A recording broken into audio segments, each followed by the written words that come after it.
है। जी sir. Fire pump room कहीं देखे हो? हाँ जी। अच्छा, तो वहाँ पे ऐसे ही पंप लगे होंगे। हाँ जी। किसी भी बिल्डिंग में जाओगे जो बेसमेंट के अंदर पंप हाउस होते हैं वो ऐसे ही पंप हाउस होते हैं। हाँ जी। तो पंप रूम में देखे होंगे जो फायर स्प्रिंकलर सिस्टम है और फायर हाइड्रेंट सिस्टम ये कंबाइंड होता है, मतलब उसका जो आउटलेट राइजर एक ही होता है। दिख रहा है? हाँ जी। ये जो आउटलेट राइजर है, अब जैसे ये पीछे देख रहे हो दीवार, वो फायर टैंक है। वो टैंक ग्राउंड फ्लोर तक ऊपर तक है, पूरा पानी भरा हुआ है। मतलब ये जो पंप है, पंप से ऊपर जो है पानी भरा हुआ है। अब चलो बताओ मुझे, चलो अब इधर खड़ा आ जाओ। ये कौन सी पंप है? Sprinkler jockey pump. ये कौन सी पंप है? Sprinkler main pump. Sprinkler main pump. अच्छा, ये कौन सी पंप है? ये jockey pump, hydrant jockey pump. Hydrant jockey pump. ये कौन सी पंप है? Hydrant main pump. Hydrant main pump. ये कौन सी पंप है? Diesel engine. Diesel engine pump. Diesel engine pump. ठीक है। ठीक है। अब इस बिल्डिंग में sprinkler jockey pump, sprinkler main pump, hydrant jockey pump, hydrant main pump और डीजल इंजन पंप, इन सब का रोल कब और कहाँ होता है और ये सारे पंप, इतने सारे पंप क्यों लगे हैं, इसके बारे में तुमको जानकारी होना चाहिए। ठीक है। अब जैसे ये जो पंप हाउस देख रहे हो, जी सर, पंप हाउस में सारे पंप असेंबल है। पाइपलाइन देख, ध्यान देना कि पंप के बारे में बता रहा हूँ, पाइपलाइन के द्वारा भी ये जो पाइपलाइन आपस में जुड़े हैं इसका भी ध्यान देना, कहाँ पे क्या लगा है, वाल्व लगे हैं, क्यों लगे हैं, समझ जाओगे तो समझ लो कि पंप हाउस के बारे में तुम समझ गए। ठीक है। अब ये क्या है, पंप रूम के बारे में मैं तुमको बता रहा हूँ कि ये जो है हमारा जो पीछे दीवार है ना, जी सर, ये है fire storage water tank. Sir लिखा ना?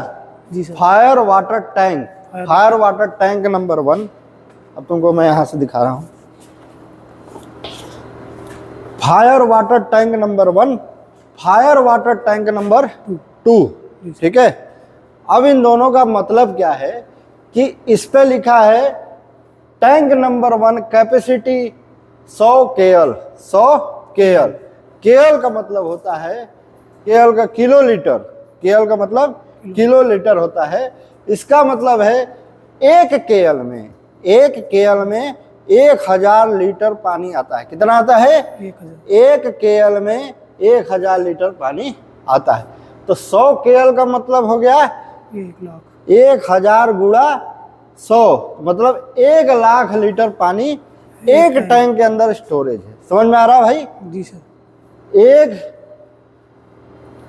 मतलब 1 लाख लीटर एक टैंक में स्टोरेज है। और दूसरा tank number 2, fire water tank number 2, capacity 100 KL, इसका मतलब 1 लाख लीटर 2 नंबर टैंक में।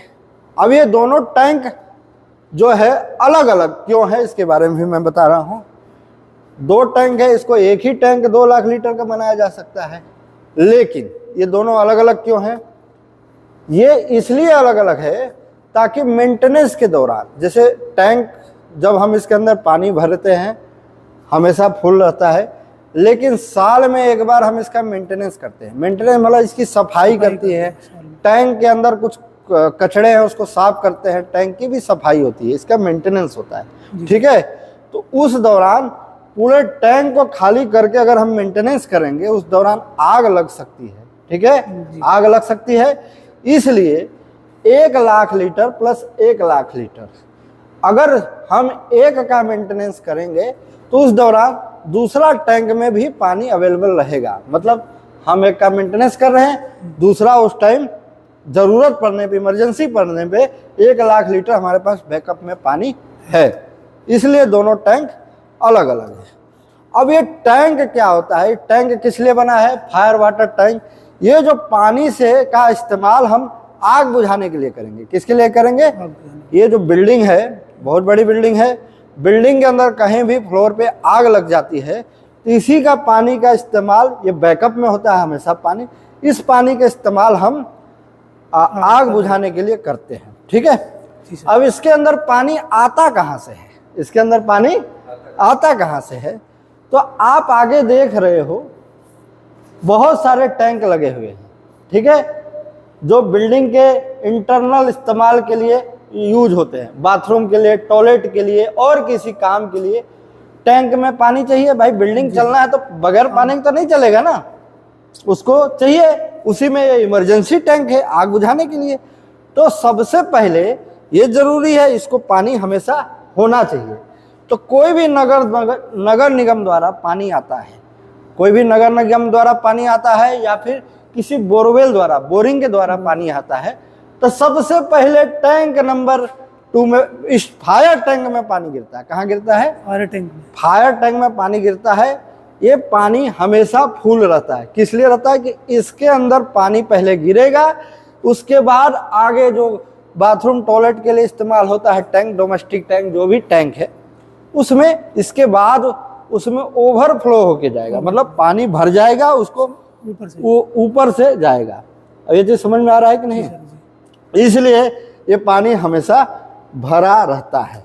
ठीक है, ये नहीं कि उधर से हम जरूरत पड़ने पे इसके अंदर पानी डालेंगे, नहीं, इसके अंदर हमेशा पानी भरा रहता है। यहाँ से ओवरफ्लो होकर दूसरे टैंकों में जाएगा बाथरूम टॉयलेट के लिए।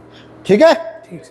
अब ये टैंक को, इस बिल्डिंग के अंदर आग बुझाने के लिए ये पंप्स लगे हैं। क्या लगे हैं? पंप्स। अब ये टैंक क्या होता है, ऊपर तक भरा हुआ है, देख रहे हो। अभी हम बेसमेंट 2 में हैं और ये ग्राउंड फ्लोर तक पानी भरा हुआ है, तो मतलब पानी की दबाव यहाँ तक है। जी। अगर हम यहाँ से कहीं दीवार से लीकेज हो जाएगा तो पूरा पानी बाहर निकलने लगेगा। इसका मतलब पानी नीचे, स्टैंडिंग प्रेशर जो होता है, नीचे दबाव है, इसलिए पंप को टैंक के नीचे लगाते हैं। कहाँ लगाते हैं? टैंक के नीचे। ये सब टैंक के नीचे। ठीक है जी सर। और मैं आपको बता दूं कि ये पंप के द्वारा इस पानी का इस्तेमाल करके आग को बुझाते हैं, जिसमें fire sprinkler system, automatic fire sprinkler system, जो आग लगने पर ऑटोमेटिक पानी का छिड़काव करके बुझाता है, जो बिल्डिंग के अंदर इंस्टॉल होता है फायर स्प्रिंकलर सिस्टम, और फायर हाइड्रेंट सिस्टम। जैसे ही आग लगती है तो पाइप के द्वारा आग बुझाते हैं, पाइप लगा के मैनुअल आग बुझाते हैं, उसको फायर हाइड्रेंट सिस्टम बोलते हैं। ठीक है, ठीक सर। अब उसका इस्तेमाल कैसे करते हैं, आ जाओ पंप के बारे में बता रहे हैं। चलो बिल्कुल पीछे जाओ, एकदम पीछे। ये हमारे फायर पंप, टैंक के बारे में जान गए? जी सर। ये हमारे फायर पंप लगे हैं, 1 2 3 4 5। स्प्रिंकलर जॉकी पंप, जी sir. Sprinkler main pump, hydrant jockey pump, hydrant main pump, fire diesel engine. अब मैं आपको बता दूं, ये स्प्रिंकलर जॉकी पंप और स्प्रिंकलर मेन पंप क्यों लगे हैं। ठीक है, जब कभी बिल्डिंग के अंदर आग लग जाती है, ऑटोमेटिक फायर स्प्रिंकलर टूट जाता है और आग बुझाने, मतलब पानी का छिड़काव होने लगता है। किसी भी फ्लोर पे फायर स्प्रिंकलर आपने देखा होगा, उसमें से पानी निकलता है और ऑटोमेटिक उस एरिया की आग को बुझाने लगता है। तो उस पानी की पूर्ति के लिए, उसके अंदर प्रेशर से पानी भरा होता है, उस पानी को, प्रेशर से पानी को भेजने के लिए ये पंप लगे होते हैं। क्या होते हैं? लगे होते। अब क्या होता है मैं आपको बता दूं, ये सारा राइजर देख रहे हो, ये इनलेट राइजर है। ये क्या है? इनलेट पाइप, इसको बोलते हैं सक्शन हाइडर, सक्शन हेडर। क्या बोलते हैं? Suction header. Suction header. ठीक है, ये है डिलीवरी हेडर, उसके ऊपर वाला है डिलीवरी हेडर। मोटा वाला पाइप दिख रहा है, डिलीवरी हेडर है, ये सक्शन हेडर है। अब सक्शन हेडर में चूंकि टैंक ज़्यादा ऊंचाई पे है, ये पानी हमेशा इसके अंदर भरा रहता है नॉर्मल स्टैंडिंग प्रेशर को। अब इस पानी क्या होगा, इस पंप में जाएगा, ऑटोमेटिक ये पंप चलेगा, इस पानी को उठा के डिलीवरी हॉज, डिलीवरी जो आपका हेडर है उसमें स्पीड से भेजेगा। इसका प्रेशर ज़्यादा होता है। अब ये मैं आपको कुछ चीज़ें बता रहा हूँ, ध्यान देना, बहुत सारे सिस्टम है इसमें।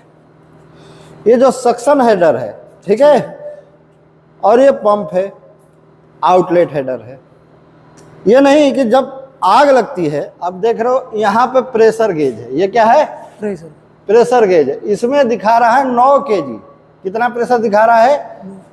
इसमें दिखा रहा है 9 kg पर सेंटीमीटर स्क्वायर। ठीक है, ठीक। तो ये प्रेशर यहाँ 9 kg है और नीचे 1 kg होगा इधर। इसमें प्रेशर नहीं है, ज़्यादा 1 kg से ज़्यादा नहीं होगा, क्योंकि टैंक का ऊंचाई स्टैंडिंग जो पानी होगा 0.5 kg या 1 kg, उससे ज़्यादा प्रेशर इसके अंदर नहीं है। लेकिन यहाँ पे प्रेशर कितना है? 9 kg। कैसे है? ये पंप क्या होता है कि हमने इस पे सेट कर रखे पंप को ऑटोमेटिक। ये जॉकी पंप है, स्प्रिंकलर जॉकी पंप। हमने इसको क्या सेट कर रखे हैं कि ऑटोमेटिक स्टार्ट होगा 8 kg पे। मतलब प्रेशर अभी कितना है? 9 kg। जैसे ही प्रेशर कम होगा 8 kg पाएगा, ये पंप अपने आप चल जाएगा। ठीक है जी सर। कितने kg पे? 8 kg पर सेंटीमीटर स्क्वायर पे चल जाएगा। उसके बाद ऑटोमेटिक 9.5 kg जैसे ही प्रेशर होगा, ये जॉकी पंप ऑटोमेटिक बंद हो जाएगा। समझ में आ गया? जी सर। 8 kg पे चल जाएगा और जैसे ही प्रेशर बढ़ेगा 9 kg। अब ये पंप तो चलेगा, प्रेशर आगे बढ़ा देगा। ठीक है, यहाँ पे लगा है नॉन रिटर्नेबल वाल्व। क्या करेगा? ये ध्यान दो, ये क्या है? Non returnable valve, NRV, non returnable valve. चलने के दौरान पंप प्रेशर जैसे ही आगे भेजेगा, प्रेशर जाएगा, लेकिन अगर ये नहीं रहेगा तो पानी वापस चला आएगा। क्या होगा? वापस आ जाएगा, पानी वापस आ जाएगा भाई। इसलिए नॉन रिटर्नेबल वाल्व उस पानी को रोक देता है।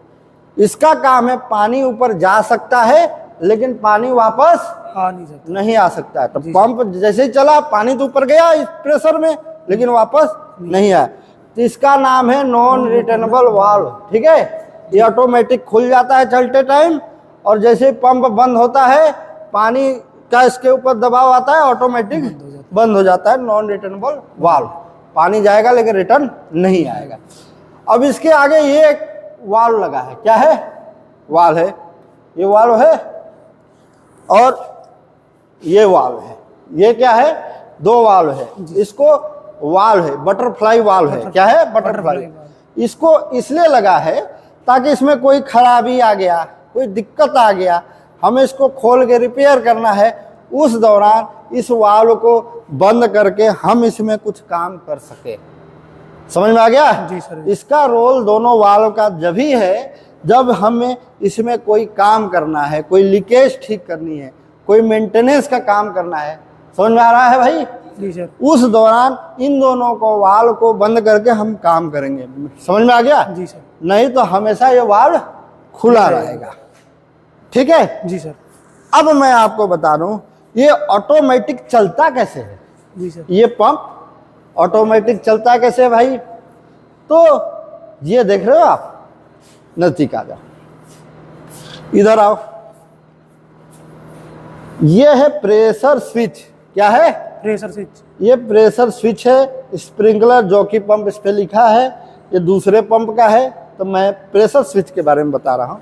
ये प्रेशर स्विच क्या होता है कि जो लाइन है, लाइन के देख रहे हो, आउटलेट डिलीवरी हेडर है। ये डिलीवरी हेडर से प्रेशर स्विच जुड़ा हुआ है। इसके अंदर जो प्रेशर यहाँ पे दिख रहा है 9 kg, वो इस प्रेशर स्विच को मालूम है, इस प्रेशर स्विच को मालूम है कि हमारे अंदर 9 kg है। समझ में आ गया? जी सर। जैसे ही प्रेशर डाउन होगा, जैसे ही प्रेशर डाउन होगा, कितने? 8 kg पे, तो प्रेशर स्विच को मालूम चल जाएगा कि 8 kg प्रेशर हो गया। ठीक है, ये स्विच क्या करेगा? ऑन कर देगा पंप को। इस स्विच का काम क्या है कि प्रेशर यहाँ पे सेट किया जाता है कि 8 kg पे तुमको ऑन हो जाना है। ठीक है, जी सर। ये स्विच ऑन ऑफ का काम करता है ऑटोमेटिक के लिए। ठीक है, तो ऑटोमेटिक ये पंप को ऑन करे, ये क्या करेगा? सिग्नल, जैसे प्रेशर कम हो गया 8 kg पे, ये एक्टिव हो जाएगा। ठीक है, ये सिग्नल भेजेगा। इसको बोलते हैं फायर फाइटिंग पैनल। क्या बोलते हैं? फायर फाइटिंग पैनल है, इलेक्ट्रिकल पैनल है। जी सर। इधर से सप्लाई उस पंप को जाता है। ये क्या करेगा? सप्लाई। वो स्विच को मैंने बताया था, स्विच क्या करेगा इधर पैनल को सिग्नल भेजेगा। स्विच क्या करेगा, पैनल को सिग्नल भेजेगा, और ये क्या करेगा, पंप को इलेक्ट्रिक सप्लाई भेजेगा। समझ में आ गया कि नहीं? तो चल भाई, उसने 8 kg पे इसको सिग्नल भेज दिया। इसमें देख रहे हो अलग अलग सेक्शन है, अलग अलग सेक्शन है। जी सर। अब यहाँ पे लिखा है sprinkler jockey pump, sprinkler jockey pump, automatic इसको सिग्नल मिला, ऑटोमेटिक सिग्नल मिला। ये क्या किया, उसको पावर सप्लाई ये ऑटोमेटिक दिया। समझ में आ गया? और ये जॉकी पंप ऑटोमेटिक चलेगा, ऑटोमेटिक चलेगा। जैसे ही प्रेशर बना लेगा 9.5 kg, कितना? 9.5 kg। इस प्रेशर स्विच को मालूम चल जाएगा कि 9.5 kg हो गया। समझ में आ गया? ये प्रेशर स्विच फिर उस जो इलेक्ट्रिकल जो फायर फाइटिंग पैनल है उसको सिग्नल भेजेगा कि प्रेशर पूरा हो गया। ठीक है, वो क्या करेगा, वो इसकी पावर सप्लाई को काट देगा ऑटोमेटिक। ठीक है, पंप बंद हो जाएगा। पंप क्या होगा, बंद हो जाएगा। ठीक है, जैसे ही पंप बंद हो जाएगा पानी रिटर्न नहीं आएगा, नॉन रिटर्नेबल वाल्व। ठीक है, ऐसे ही हम सिर्फ एक पंप के बारे में बताए थे, ऐसे ही सारे पंप काम करता है, ऐसे ही सारे पंप काम करता है। समझ में आ गया? जी सर। अब मैं आगे बढ़ता हूँ। ये स्प्रिंकलर जॉकी पंप था, ये स्प्रिंकलर मेन पंप है। अब मान लीजिए स्प्रिंकलर में छोटा मोटा लीकेज है। जी सर। इस जॉकी पंप का काम है 180 लीटर, यहाँ पे लिखा है 180 लीटर पर मिनट पानी देगा। 180 लीटर पर मिनट पानी देगा। समझ में आ रहा है? इधर आ जाओ। 180 लीटर पर मिनट पानी देगा। अगर मान लो स्प्रिंकलर एक टूटा है, 180 लीटर में उसका काम हो जा रहा है, तो सिर्फ यही चलेगा, क्योंकि ये प्रेशर को मेंटेन कर देगा। समझ में आ गया? छोटा मोटा लीकेज होगा उसमें इसकी कैपेसिटी 180 लीटर की है भाई। जहां रिक्वायरमेंट 180 लीटर की है, उससे कम है 180 लीटर से, वहां ये चल के उसको मेंटेन कर देगा। ठीक है, लेकिन मान लीजिए कई स्प्रिंकलर टूट गया, पानी की जरूरत ज्यादा हो गई। समझ में आ गया? उस दौरान स्प्रिंकलर मेन पंप चलेगा। कौन चलेगा? Sprinkler main pump. अब इसको कैसे पता चलेगा? इसको इसलिए पता चलेगा कि ये प्रेशर स्विच बताएगा। कौन बताएगा? प्रेशर स्विच, जो कि पंप ने खूब जोर लगा के चला, 180 लीटर पानी दिया, लेकिन पानी की जरूरत ज्यादा है। ये भाई साहब को 8 kg प्रेशर मिला, लेकिन ये पंप चल रहा है, लेकिन प्रेशर और कम हो रहा है, 8 से 7 kg आ गया, क्योंकि प्रेशर डाउन हो रहा है। समझ में आ गया कि नहीं? जी सर। अब फिर भी ये चल रहा है अपना, भाई जितना योगदान है उतना दे रहा है, लेकिन प्रेशर डाउन होते जा रहा है क्योंकि पानी की जरूरत ज्यादा है। फिर जैसे ही 6 kg, यहाँ पे क्या लिखा है? 6 kg, ऑटोमेटिक स्टार्ट 6 kg। कितना? 6 kg। अब भाई प्रेशर इतना डाउन हो गया कि 6 kg पे आ गया। कितना? 6 kg। अब दूसरा वाला स्विच को पता चल जाएगा, ये स्प्रिंकलर जॉकी वाले स्विच को पता चला। उसके बाद स्प्रिंकलर मेन पंप वाले, जो स्प्रिंकलर मेन पंप का जो स्विच है, ठीक है, प्रेशर स्विच, इसको पता चल गया और ये तो प्रेशर डाउन हो गया, 6 kg पे आ गया। ठीक है, अब ये क्या करेगा? इसको भेजेगा सिग्नल स्प्रिंकलर मेन पंप को। लिखा ना मेन स्प्रिंकलर पंप, समझ में आ गया? अब इसको पैनल क्या करेगा? जैसे इसको सिग्नल मिलेगा, इस पंप को चला देगा। किसको चला देगा? Sprinkler main pump. अब क्या होगा कि ये देगा 2850 लीटर पर मिनट का पानी। कितना? 2850। ये कितना दे रहा था? 180 लीटर।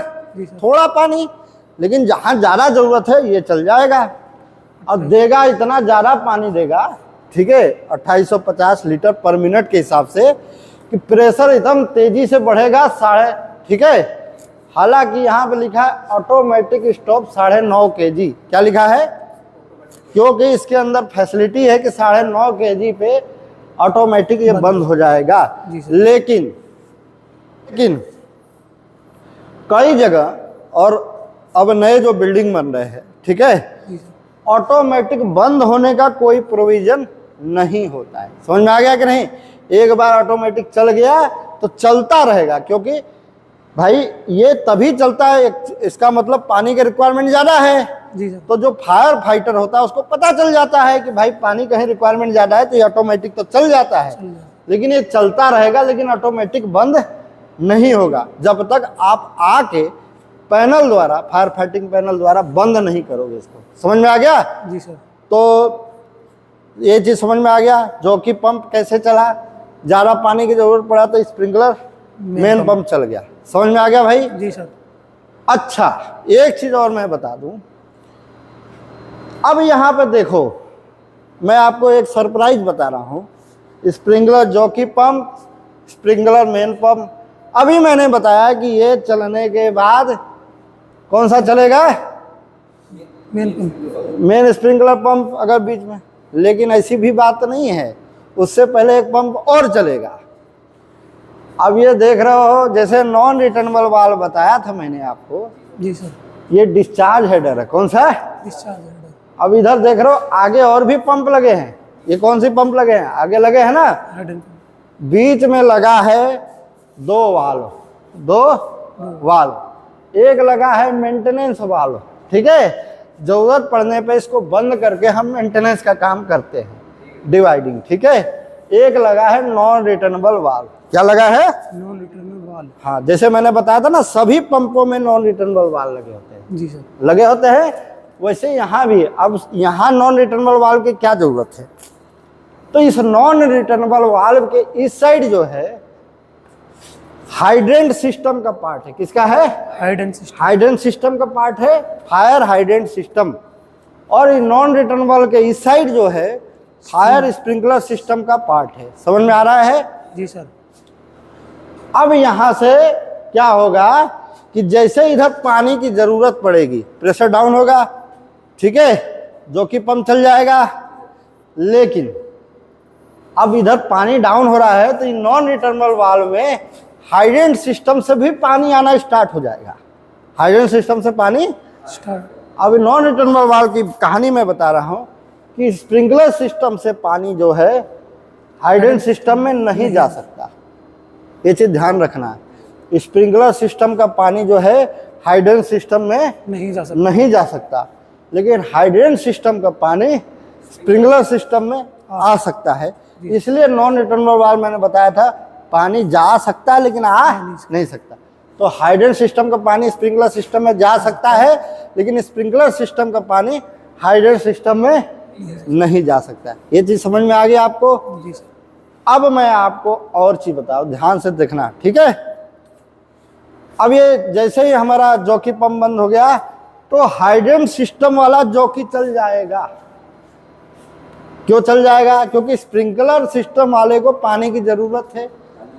वो कितने पे चला? ऑटोमेटिक, ठीक है, 8.5 kg पे वो भी चला। और जैसे ही डाउन हो गया, जैसे मान लीजिए ये भी चल जाएगा 8.5 kg पर सेंटीमीटर स्क्वायर पे।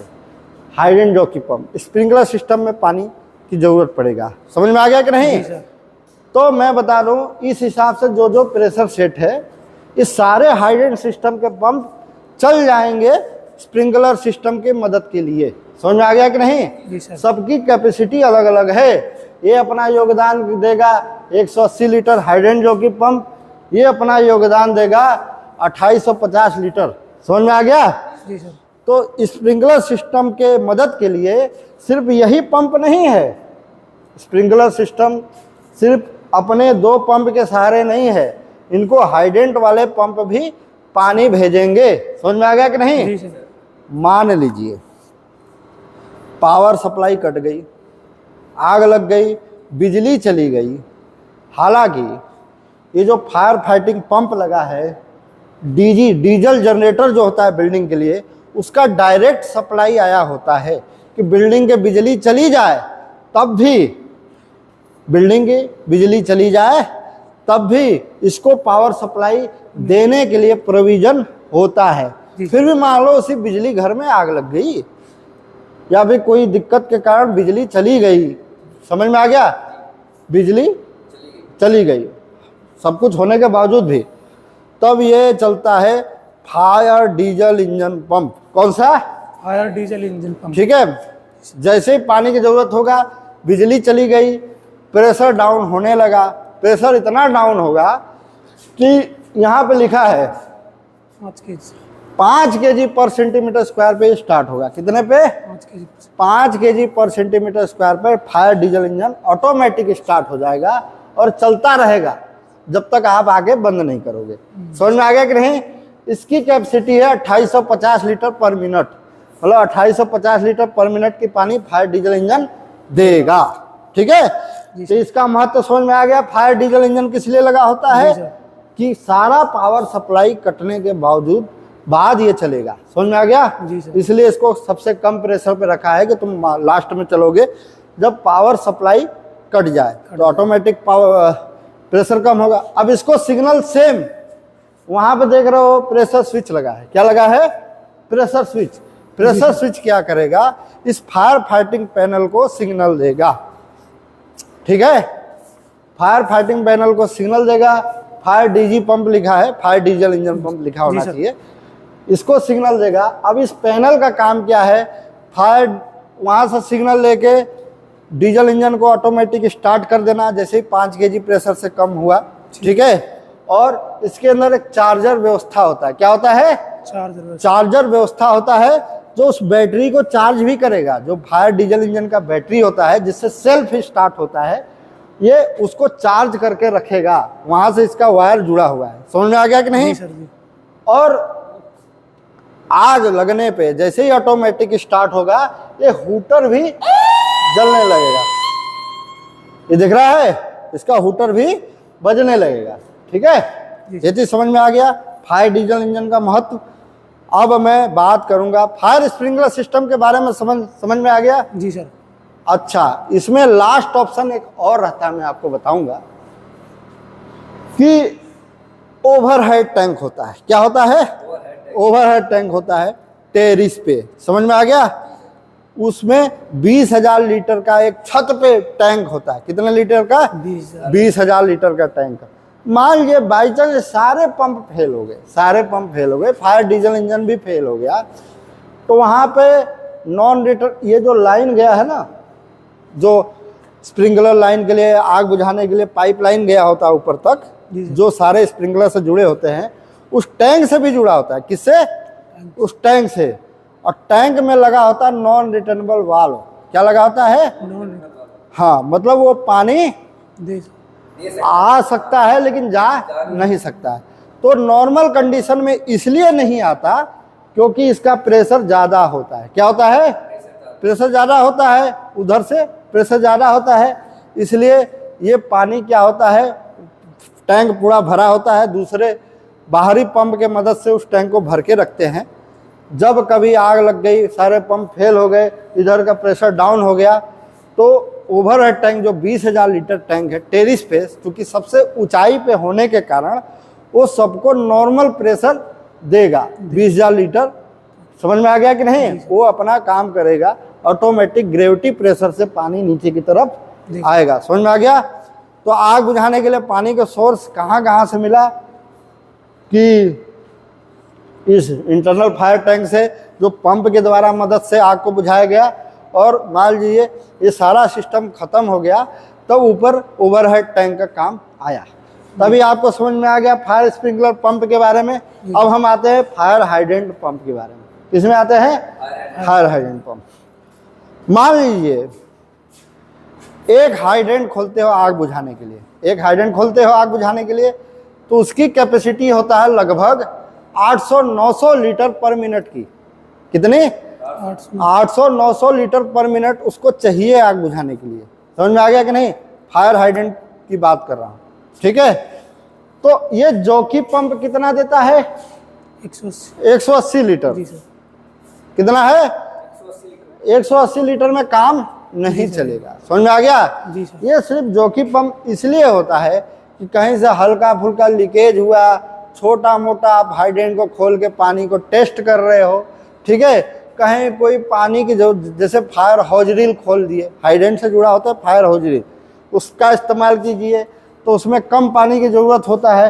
तो उस दौरान ये जॉकी छोटे मोटे काम के लिए ऑटोमेटिक चलेगा, कितने केजी पे, 8.5 केजी पे चलेगा और 9.5 केजी पे बंद हो जाएगा। ठीक है। जी सर। हाइडेंट लाइन में कोई भी काम करते हो तो स्प्रिंकलर सिस्टम से कोई मतलब नहीं, क्योंकि नॉन रिटर्नेबल वाल्व लगा, उधर का पानी इधर नहीं आएगा, मतलब इधर का प्रेशर डाउन होगा तो उधर का प्रेशर डाउन नहीं होगा। समझ में आ गया? उधर का प्रेशर का डाउन होगा तो इधर का भी होगा, इसलिए इधर जब कोई सिस्टम चलता तो उससे कोई मतलब नहीं है स्प्रिंकलर से। ठीक है। तो ये रहा है हाइडेंट जॉकी पंप, छोटे मोटे लीकेज के लिए ऑटोमेटिक चलेगा और ऑटोमेटिक 9.5 केजी पे बंद हो जाएगा। समझ में आ गया? सेम कहानी, वो pressure switch fire fighting panel को कमांड देगा और वहीं से ये ऑन होगा और ऑफ होगा। समझ में आ गया? ये है fire hydrant main pump, hydrant main pump. दिख रहा है? थोड़ा पीछे हो जाओ, थोड़ा पीछे हो जाओ। ये मेन पंप जो है इसका काम है जैसे आग लग गई, समझ में आ गया? जॉकी पंप कितना देगा? 180 लीटर। आपका हाइडेंट से आग बुझाने में चाहिए 800-900 लीटर पर मिनट, प्रेशर के ऊपर डिपेंड करता है। ठीक है। कम से कम 500-600 लीटर पर मिनट तो चाहिए, उतना तो जॉकी नहीं देगा। समझ में आ गया कि नहीं? लेकिन ये हाइडेंट पंप चलेगा तो कितना देगा? 2850 लीटर पर मिनट पानी। समझ में आ गया कि नहीं? तो इसमें कई हाइडेंट चला के आप आग बुझा सकते हो। ठीक है। तो उस दौरान ये ऑटोमेटिक चलेगा, जैसे ही वो फेल हो जाएगा तो 7 केजी पर ये चल जाएगा। कितने पे? 7 केजी पे ये चल जाएगा और 9.5 केजी पे ऑटोमेटिक ये बंद हो जाएगा। हालांकि ऑटोमेटिक बंद होने का प्रोविजन नहीं होता नए सिस्टम में। ठीक है। ये फायर डीजल इंजन है, फायर डीजल इंजन है। ये सब मतलब मैंने बताया स्प्रिंकलर के लिए भी है और हाइडेंट के लिए भी। ठीक है। आग बुझाने के लिए मान लीजिए हाइडेंट की जरूरत है, बिजली चली गई, समझ में आ गया? फायर फाइटिंग करे, मान लीजिए स्प्रिंकलर चल रही है, बिजली चली गई, सारे पंप नहीं चले, तो उस दौरान ये फायर डीजल इंजन स्टार्ट हो जाएगा 5 केजी पर सेंटीमीटर स्क्वायर पे और चलता रहेगा जब तक आप बंद नहीं करोगे। समझ में आ गया? तो आशा करता हूँ फायर टैंक क्या होता है और फायर पंप हाउस, ये है फायर फाइटिंग पंप हाउस। मतलब जब भी कहीं, अब देखो ये बिल्डिंग के अंदर पाइपलाइन का जाल है, स्प्रिंकलर के लिए हर कोने कोने पे पाइपलाइन गए हैं। आग लगेगी तो ऑटोमेटिक स्प्रिंकलर टूट जाएगा, पानी का छिड़काव करेगा और आग बुझेगा। हर 15 मीटर के एरिया में, हर 30 मीटर के एरिया में बिल्डिंग के हर कोने कोने में फायर हाइडेंट सिस्टम लगा है आग बुझाने के लिए, फायर हॉजिल सिस्टम लगा है आग बुझाने के लिए। तो उनको पानी का प्रेशर कहाँ से मिलेगा? उनको पानी पाइपलाइन द्वारा से जुड़े होते हैं इस पंप हाउस से। समझ में आ गया? ये सारे पंप हाउस में जितने पंप लगे हैं ये ऑटोमेटिक चलेंगे और आग को बुझाने के लिए पानी प्रोवाइड करेंगे। अब मैं आपको फायर फाइटिंग पैनल के बारे में बता रहा हूँ। यहाँ से जो ऑटोमेटिक पावर सप्लाई होता है वो इनके पास जाता है। समझ में आ गया कि नहीं? लेकिन हम यहाँ से ज़रूरत पड़ने पे मैनुअल भी चला सकते हैं। कैसे चला सकते हैं? मैनुअल मतलब हम उस ऑटोमेटिक सिस्टम को बाईपास कर सकते हैं। अब यहाँ पे देखो, मान लीजिए हाइडेंट जॉकी पंप है, क्या लिखा है? Hydrant jockey pump. इसमें एक सेलेक्टर स्विच होता है, ये रेड कलर का देख रहे हो, ये 1 नंबर, 0 और 2 नंबर है। अब हम इसको 1 नंबर पर सेलेक्ट कर रखे हैं, इसका मतलब ऑटोमेटिक है। 0 पे कर दिए तो ना ऑटोमेटिक है ना मैनुअल है। 2 पे कर दिए तो मैनुअल है, मतलब ऑटोमेटिक ये नहीं चलेगा। अब ये बटन का काम आता है। 1 नंबर पे बटन से कोई लेना देना नहीं है। ठीक है। 0 पे तो खैर ना ऑटोमेटिक चलेगा ना मैनुअल चलेगा, कोई मतलब नहीं है। ठीक है जी सर। अब ये हो गया 2 नंबर मैनुअल। क्या हो गया? हमें मैनुअल चलाना है। ठीक है। तो ये है स्टार्ट और ये है स्टॉप। तो स्टार्ट को दबाएंगे तो पंप चल जाएगा, स्टॉप को चलाएंगे तो बंद हो जाएगा। जैसे स्टार्ट को हमने दबा दिया, पंप हमारे चल गए, स्टॉप को दबाया तो बंद हो गए। ये है ठीक है, इसकी फंक्शन समझ में आ गया। जी सर। बाकी टेक्निकल चीज़ें हैं, जब चलेगा तो इसमें कितना करंट ले रहा है तो इसको एम्पियर मीटर बोलते हैं। समझ में आ गया कि नहीं। और ये अलग अलग फेस के लिए सिलेक्टर स्विच है, ये ऑटोमेटिक उसके लिए है, मैनुअल के लिए ये जो है सिलेक्टर स्विच है। जैसे बी है, वाई है, आर है, मतलब ब्लू कलर के वायर जो है उससे कितना करंट ले रहा है, रेड कलर की वायर में, मतलब ये 3 फेस से चलते हैं ना, तो तीनों फेस का अलग अलग है, रेड है, येलो है, ब्लू है, ठीक है। जी। इसका करंट नापने के लिए मैंने मान लीजिए स्टार्ट कर दिया, इसका करंट चल रहा है, दिख रहा करंट। अब इस पर सेलेक्ट किया, इसका करंट अलग है, इस पर सेलेक्ट किया, तो सबका ये टेक्निकल जो इंजीनियर होते हैं वो मोटर का ध्यान देने के लिए कि हमारी मोटर जिस कैपेसिटी के उतना करंट ले रहा है कि ज़्यादा तो नहीं ले रहा है, जी सर। ज़्यादा लेगा तो यहाँ से ट्रिप कर जाएगा, बंद हो जाएगा, उसको देखने के लिए ये एम्पियर मीटर लगे हुए हैं, ठीक है। आशा करता हूँ कि फायर पंप हाउस के बारे में आप समझ गए होंगे और ये फायर फाइटिंग पैनल का रोल क्या है और सभी पंपों का नाम क्या क्या है और ये सारे इतने पंप क्यों लगे होते हैं, फायर डीजल इंजन पंप का क्या रोल होता है, समझ में आ गया कि नहीं। जी सर। एक ऑप्शन और होता है, इस जो जितने भी स्प्रिंकलर होते हैं, हाइडेंट सिस्टम होते हैं, ठीक है, फायर टैंक के पास जहां अंडरग्राउंड फायर टैंक लगे होते हैं उसके बाद फायर ब्रिगेड इनलेट सिस्टम लगे होते हैं। फायर ब्रिगेड इनलेट सिस्टम, समझ में आ गया कि नहीं। जी सर। उसमें क्या होता है, मान लीजिए सभी पंप फेल हो गए, सारा कुछ फेल हो गया, डीजल इंजन भी फेल हो गया, तो फायर ब्रिगेड की गाड़ी आएगी, टैंक से पानी को लेगी या अपने साथ लेकर आएगी। फायर ब्रिगेड इनलेट क्या होता है, इसी पाइपलाइन से जुड़ा होता है, वो अपना पंप का इस्तेमाल करते हुए, जो उसके अंदर पंप लगाते हैं फायर इंजन का, फायर टैंक से पानी को लेगा और इस पाइपलाइन में एक कपलिंग होता है, उसमें अपना हॉज पाइप लगा देगा और वो अपना इंजन स्टार्ट कर देगा फायर ब्रिगेड की गाड़ी। ये पानी क्या होता है, 10वें फ्लोर, 11वें फ्लोर, 8वें फ्लोर, जिस फ्लोर पे आग की ज़रूरत है उसकी भी एक कैपेसिटी होती है 10वें फ्लोर तक, वो पानी अपने पंप द्वारा इस लाइन को भेजेगी, अपना पंप लगा के, ऐसा व्यवस्था यहाँ पे होता है, ठीक है। जी सर। समझ में आ गया फायर पंप हाउस में, ठीक। अब यह है एयर व्हीसल टैंक, बहुत सारे चीज़ें हैं जिसके बारे में अलग अलग समझाऊंगा मैं आपको। धन्यवाद।